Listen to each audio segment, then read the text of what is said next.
ba? May bonus ba tayo? Ang lulusog nito! Huwag ka mag-alala, Boss Tony. Bukas na bukas, isasalang ko ng mga yan. Ngayon, relax muna tayo. Kuya, sino naman tutulong sa atin? Tsaka di ba sabi mo mabait yan si Kuya Rigor? Eh bakit ang bad-bad niya? Oo, dati mabait siya. Maraming beses niya ako pinagtanggol. Pero baka hindi naman talaga siya mabait eh. Doon ko nagkakamali, Justin. Lagyan ko ng pampatulog yung alak nila. Kaya sige na, maganda na kayo. Aalis na tayo. Tutulungan kitang tugtungan ng iyong nakaraan. Handa na akong balikan kung paano mo ko niyaya magpakasal noon. Ituloy na natin ang kasal. Alam mo naman kung anong sinagot ko noon, di ba? Teka, Vicky. Naguguluhan ako eh. Buisit! Hindi na ako makapag-antay, Cecil.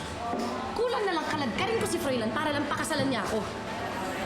Kaso, hindi na ikaw ang dating Vicky na bruha at super wild. Nasaan yung mga bata? Rigor! Sinabi ko sa'yo pantayan mo yung mga bata, bakit wala? Eto, pare-parehas naman tayong lasing eh.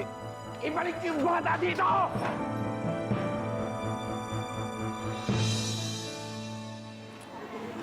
Sana may mababait pa rin na tao katulad ni Kuya Rigor, no? Tinutulungan niya tayo. Naniniwala naman ako na kahit napapaligiran tayo ng masasamang tao, may mababait pa rin. Oo naman. Katulad ni Ma'am Sally. Yung bumili ng gamot ni Cha. O, ayan ah. Andyan na lahat ng gamot na nasa reseta. Dalhin mo na yan sa kapatid mo. Bait-bait sa atin ni Ma'am Sally. Sige, kain pa. Kain na kayo ng kain. Ako, buti na lang nakita ko kayo, Faye. Kasi naisip ko ito na yung pinakamalapit na clinic dito. Tama nga ba, Faye, pangalan mo? Opo. Sila naman ho yung mga kapatid ko. Ako po si Justin. Ako naman po si Shine, tapos si Cha, tapos si Mickey po. Ako naman si Sally. Nakakatuwa naman kayo. Teka nga, kailan ba lalabas to si Cha? Pwede ko kayo sunduin dito. Ako, nakakahiya naman ho sa inyo. Oo, wala yun. Gusto ko lang kayong tulungan para makauwi na kayo sa mga magulang nyo. Wala na po kasi yung daddy namin sa bahay eh. Kaya hindi na po kami pwede bumalik dun.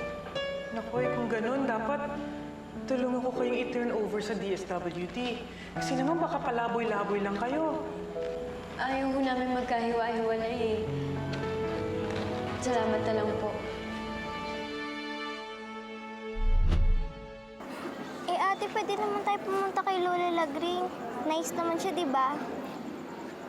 Wag na tayong lalapit dun kay Lola Lagring. Pakiramdam ko may masamang balak sa atin yun eh. Eh kuya, wala ka naman ebidensya eh. Mabait kaya si Lola Lagring. Gusto niya nga tayong patirahin sa house niya. Shine, please, makinig ka na lang kay Kuya. Sabi nga ni Kuya Rigor, di ba? Hindi tayo dapat magtiwala ng basta-basta sa iba. Pero ate, kuya, bakit kayo nagtiwala kay Ma'am Sally?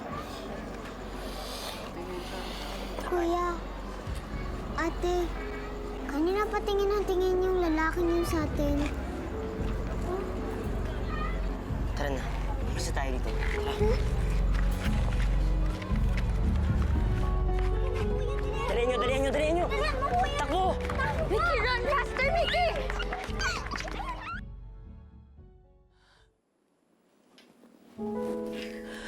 Mga anak ko, alam ko nandyan lang kayo. Binabantayan niyo ang mami niyo. Ang daddy niyo. Kinalimutan na ako. Pero ako, alam ko, hindi niyo ako makakalimutan. At kayo, hindi ko rin kayo makakalimutan dahil lagi kayong nandito sa puso ko. Mahal na mahal ko kayo.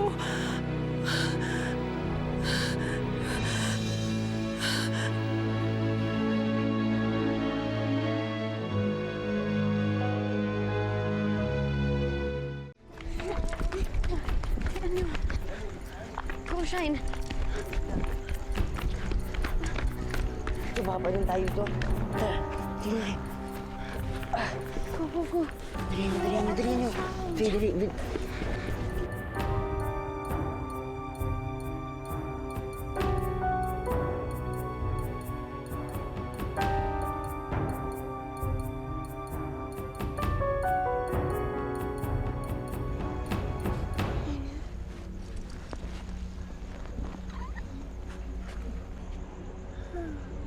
pagkakataon ni Boss Tony yan. Tago na lang tayo dito. Kuya, ba't hindi na lang tayo dito magpa-umaga? Baka mamaya balikan pa tayo ng lalaking yun eh. Ate Faye, at Kuya Justin, I'm scared. Sabi ko naman kasi sa inyo eh, kung sumama tayo kay Lola Lagring, hindi tayo magkakaganito.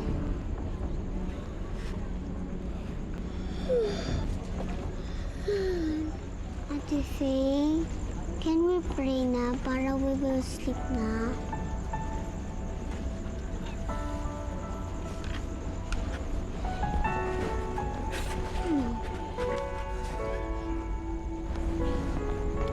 Papa Jesus, sana po hindi po kami nasugdan ng bad guys.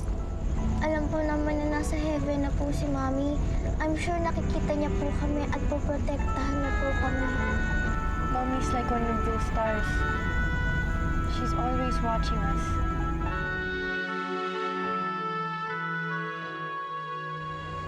Diyos ko, tulungan niyo ako.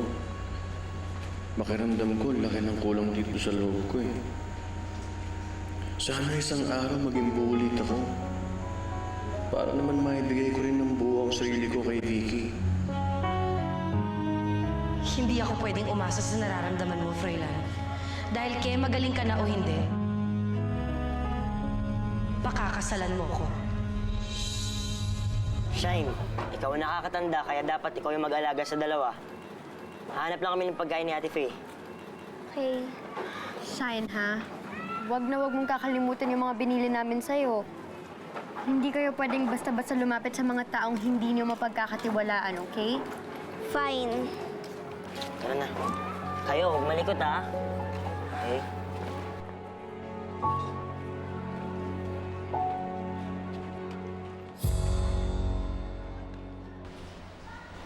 Bakit dito mo ako dinala, Vicky? Ito kasing si Dr. Marquez, espesyalista. Siya ang makakapagsabi kung talagang ano na ba talaga yung kondisyon ng utak mo.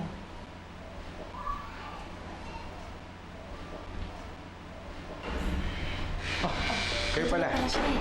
Ay, Doc. Hello. Ano, kamusta? Kamusta ho yung test results ni Froilan? Ano, okay na po ba yung utak niya? Fully recovered na ho ba?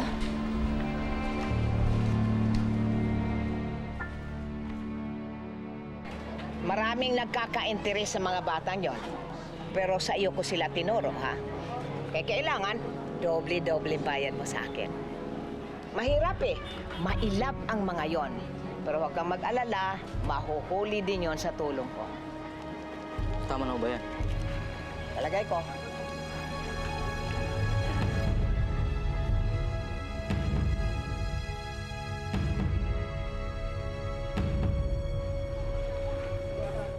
Hello. Alam ko na kung saan ang mga bata. Ate Shine, nagugutom na ako. Me too. Ano ba naman kasi? Ang tagal-tagal naman kasi ninaatit ko eh. Ay! Nandito Lola! lang pala kayo eh! Oh! Food! Food! Eat na food! Yan! Gutom na rin po kami, Luli. Sige. Okay. Yan. Mickey, Kain. kumain ka na. Magpakabusog kayo, ha? Yan ang gusto ko. Kain lang ng kain, di ba, no? Thank you po. Thank you po. Masarap ba ito, Shine? Oo nga eh. Ano po ginagawa niyo sa mga kapatid ko? Bitawan niyo yan, bitawan niyo yan. Sabing bitawan niyo yan eh. Kuya, kasi naman Bitawan niyo yan. Tinapon mo yung pagkain namin! Shine, ano ka ba naman? Nagagutom na nga kami, di ba? Nagbilin kami ni Kuya sa'yo, di ba? Hindi ka na dapat lumalapit sa kanya. Bakit ba? Ang bait-bait ko sa inyo, umiiwas kayo sa akin?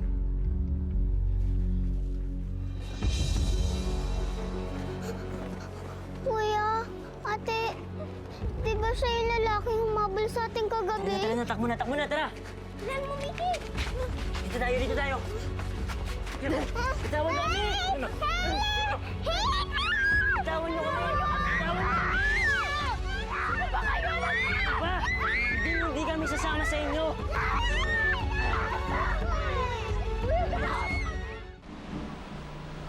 Paminsan-minsan, sumasakit pa rin yung ulo ko eh. Tsaka marami pa rin akong hindi naiintindihan. Sabi ko nga kay Vicky, pakiramdam ko hindi pa ako masyadong gumagalaw eh. Nakakalungkot nga ho, Dok, eh. Kasi, alam niyo ba, dapat kakasal na kami ni Froilan. Pero, wala eh. Dahil sa nararamdaman niya, hindi natuloy. Kaya, ano sa tingin niyo, Dok? Magaling na ho ba si Froilan? Okay na ho ba siya?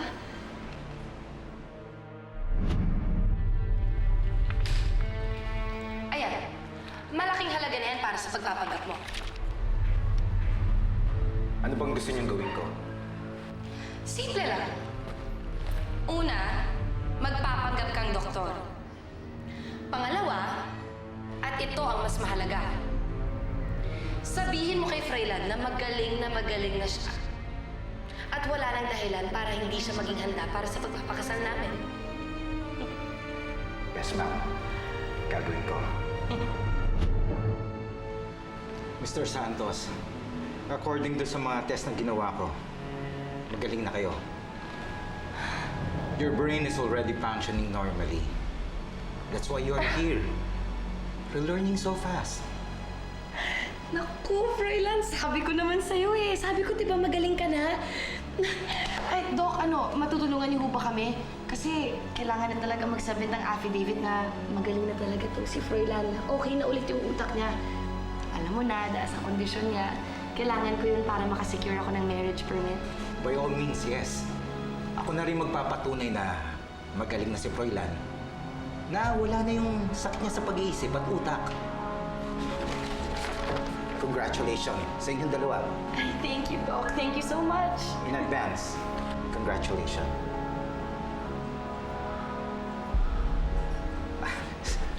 Mauna na ako sa inyo.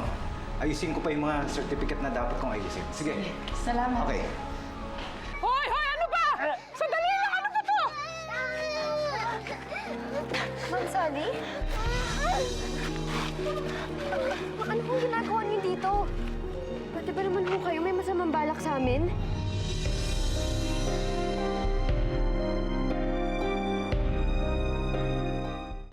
Ate, dapat hindi siya pinagkatiwalaan. Ang sama-sama niya.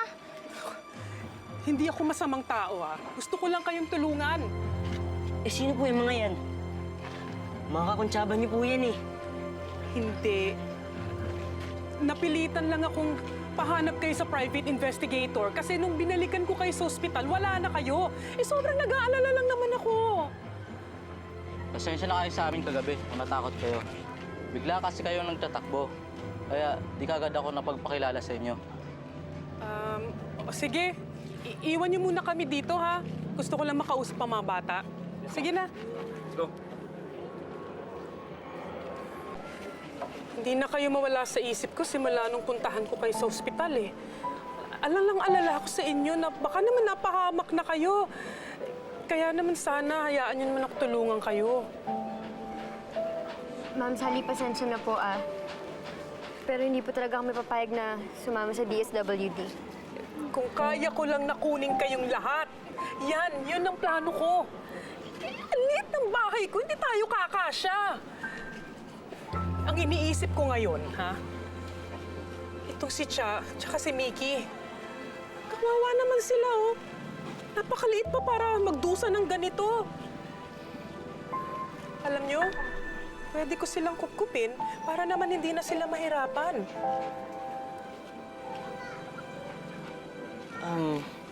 Okay na po kami kahit hirap na po kami, pero sama-sama lang po kami, okay na po kami. Hindi po talaga kami papayag na ipampun sila sa kahit kanino. Sige, naiintindihan ko. Ma'am Sally, sorry po. Alam ko naman pong nagmamagandang loob po kayo eh. Pero hindi po talaga kami papayag na magkahiwa-hiwalay kami ng mga kapatid ko. Ito, ha? Baka lang naman magbago mga isip ninyo. Tawagan ninyo ako dito sa number na to. Yan. Ha? Ma'am Sally, hindi na po talaga magbabago yung isip namin. Sige, sige. Eto. Tanggapin niyo muna. Hindi na po. Okay lang po kami. Masaya na po kami, sama-sama po kami. Tara na. Froilan?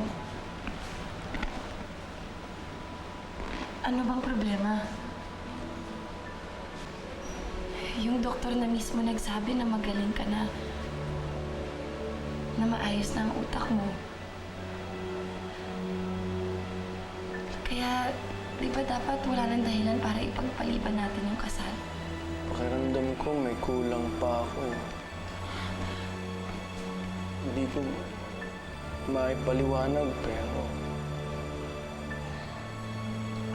nararamdaman ko hindi pa ako buo. Hindi kita maintindihan. Ano pa ba ang kulang? Andito naman ako, Froilan eh.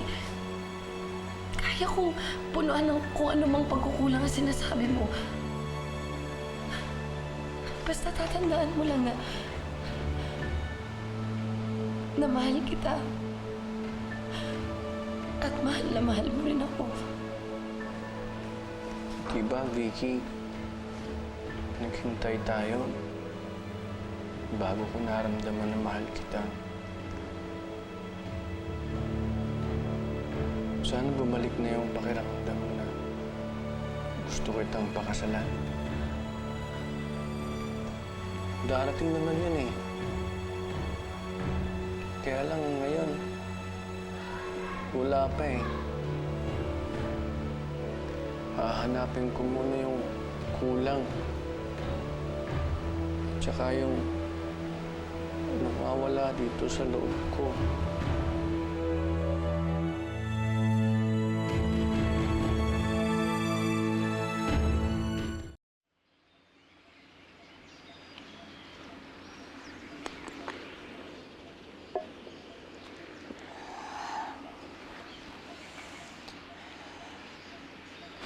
Talagang hindi na kayo dinalaw ng daddy ninyo. Talagang binaon na kayo sa limot. Ako, hindi ko kayo makakalimutan. Kahit malayo pa ako. Nanganak kaya ako nagpunta rito para magpaalam sa inyo. Kasi, lalayo muna ako. Lalayo ka? Saan ka pupunta? Efren, pasensya ka na. Panahon na siguro para ayusin ko na ang buhay ko. Hindi naman habang buhay aasa na lang ako sa'yo. Lalayo na muna ako, bubukod. Kasi pakiramdam ko pabigat na ako sa'yo eh. Huwag mo sabihin niyan, Olivia. Kahit naman kailan, hindi ka naging pabigat sa akin. Alam mo, kung naaasiwa ka dahil doon sa ginawa kong pagtatapat sa'yo, huwag mo nang isipin yun. Hindi naman ako umaasa na susuklian mo kagad yung pagmamahal na binibigay ko sa'yo eh. Handa naman ako maghintay. Huwag kang maghintay. Kasi baka hindi na dumating yung panahon na... Hindi naman ako magsasawa eh. Alam mo, aalagaan lang kita palagi, pagsisilbihan. Nandito lang ako para sa'yo.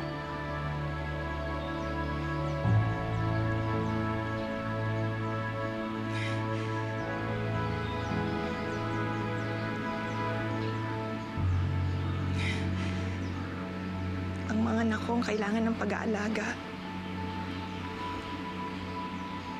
Yun ang hindi ko naibigay sa kanila. Hanggang ngayon, umiikot pa rin sa konsensya ko na ako ang dahilan kaya sila nagkaganito.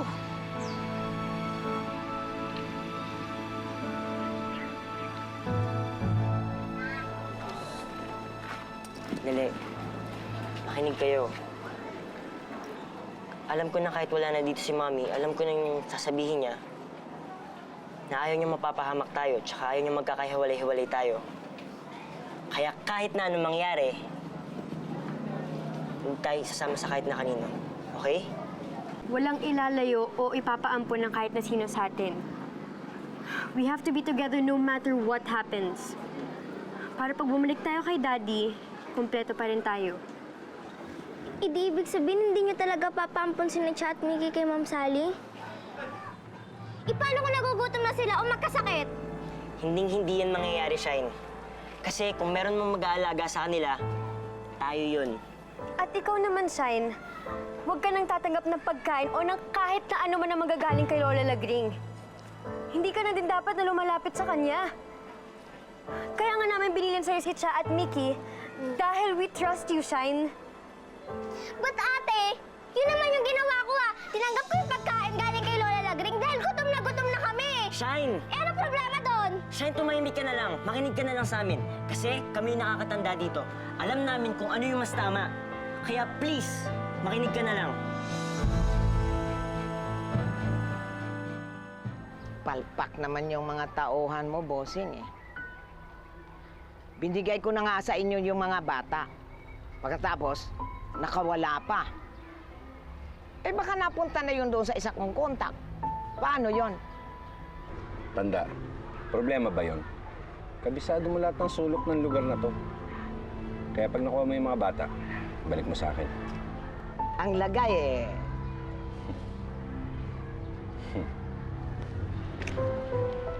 Oh. Sobra-sobra na yan, ha? Wow! Ah! Cellphone, ha? Ganda. May load ba to? Kompleto na yan. Nandiyan na rin ang number ko. Kaya pag nasa iyo na ang mga bata, timbrehan mo lang ako. Kailangan ko kasi yung mga batang yan sa aking bagong racket. Yung mga bata ko kasi, hindi pwede. Puro sakitin. Ano na naman yung racket, bossing? Maraming nagkakasakit ngayon. Nangangailangan ng dono. Mga mayayaman. Mga naghahanap ng pan-transplant na mata. Mga laman loob. Kaya isa lang dyan sa mga batang yan. Sigurado, tiba-tiba tayong dalawa. Talaga? Basta kasali ko dyan.